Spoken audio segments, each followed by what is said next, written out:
Now, when I first saw this film in 1993 in the Savoy Cinema, I was absolutely blown away by this particular film. The whole theme of our festival this year is working class heroes. Jim Sheridan certainly is one of our working class heroes, and we're delighted that he's actually made the effort to come down and to be with us here today. But I'll just tell you something else about this particular film as well, and the supporting actor in this film, Pete Postlewaite.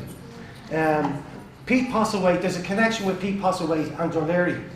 Pete Postlewaite, any time he was in Ireland, he came to Dun Laoghaire and he drank in my local. And it's a small little pub around the corner. It's a little sort of nookie pub where nobody really goes, apart from all the regulars. And that's where he used to go. And he used to sit in the bar and he used to drink with all the lads. And he loved it. He loved Dun Laoghaire. And it was another reason why we wanted to put this film on, was a tribute to the late Pete Postlewaite. But I'm going to leave it at that because we're a little bit behind schedule. But I'd just like to welcome Jim Sheridan. Thank you very, very much, Jim, for coming along.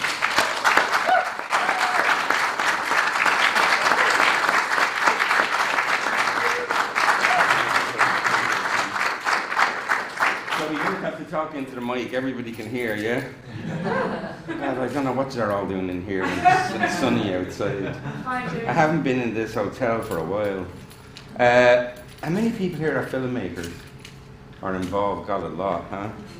And how many are involved in making movies? Same kind of, I suppose, same question, is it? We know nothing, we know nothing. We know nothing. We just watch it. You're Manuel. Yeah, this was kind of like the third movie I made. And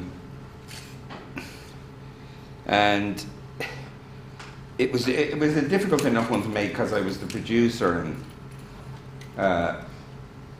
the director, and I remember being out of my head tired towards the end.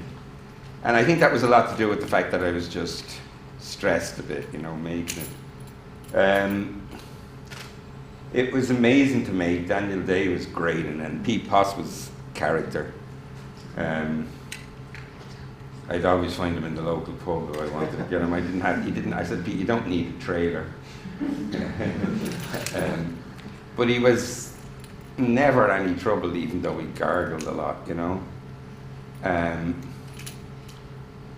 One of the funny stories of that thing is that somebody who worked on the crew was getting, let's say, illegal substances for the crew from the States. And the special branch or something opened it and found out this FedEx letter, and one of the crew, do you remember this? It wasn't you ran down, was it? It wasn't you ran down. Who was it? It was one of the big sparks. Who? I kept the parcel. Oh yeah.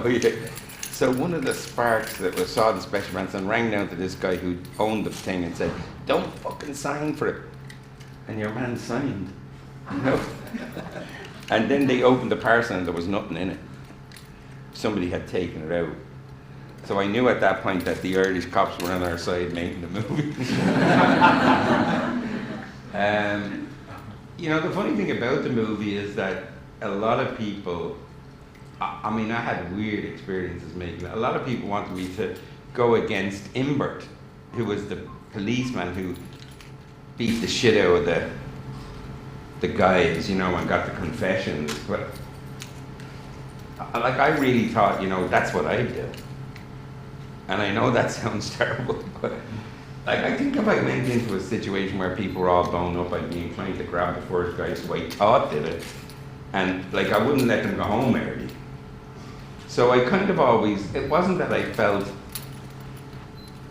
I'm just being honest now, it wasn't that I felt Imbert wasn't bad or anything, but it was really, it was about the people above him who kept the guys in power.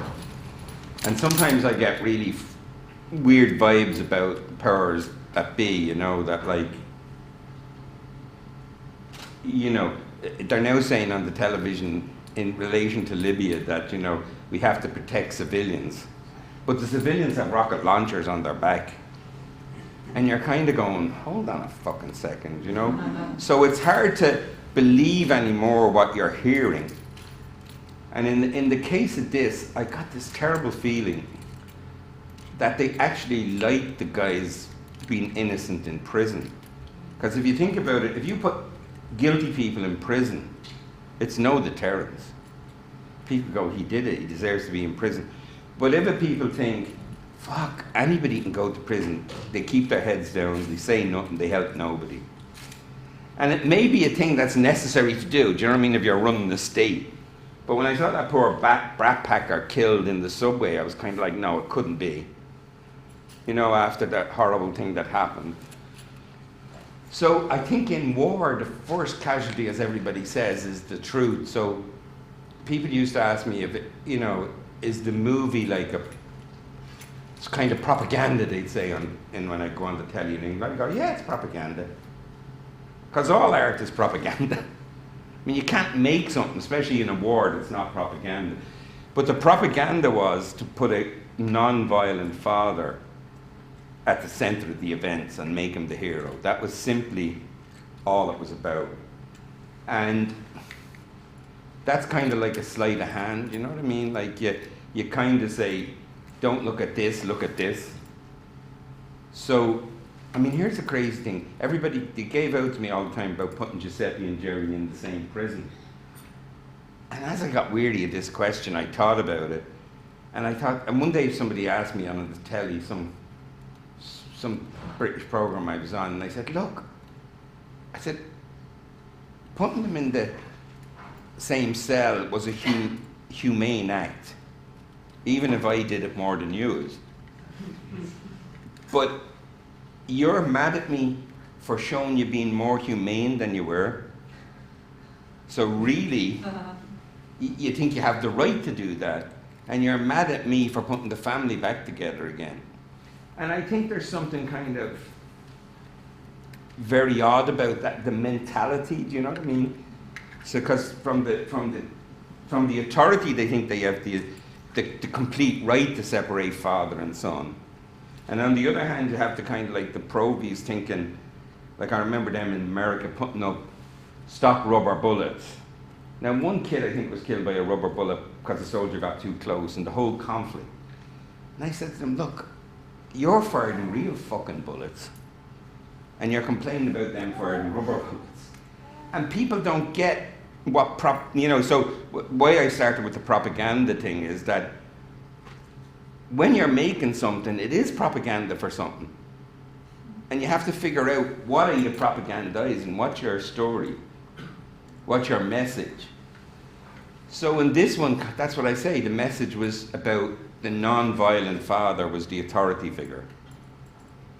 And you know, the truth is, if anything, the IRA never burnt a guard. So I'd say, look, I showed the IRA burning a fucking guard in the prison. They never did that, and nobody complains.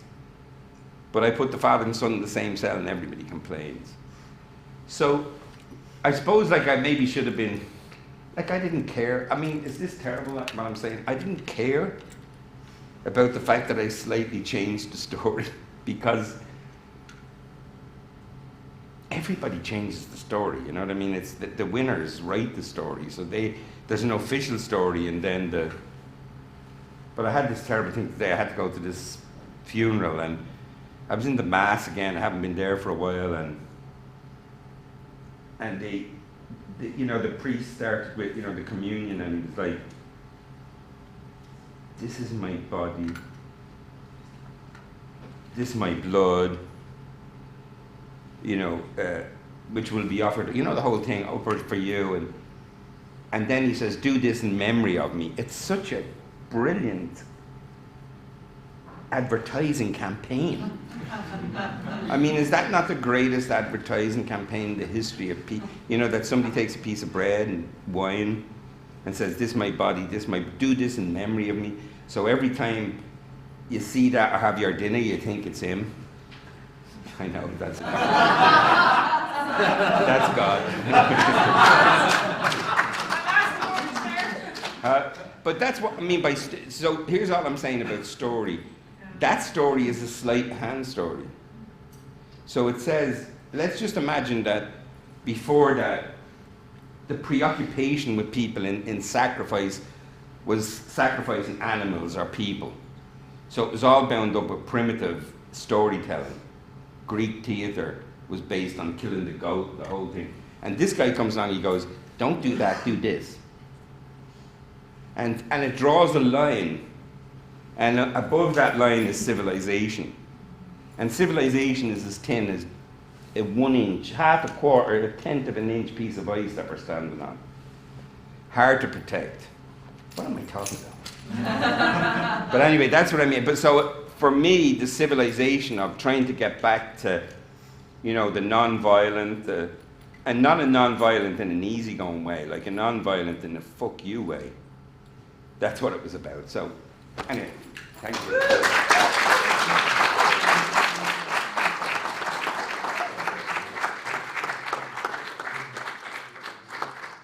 Thank you very much, Jim. Very much appreciated. Thanks for coming along tonight. Okay, folks, that's it. We get ready for the future.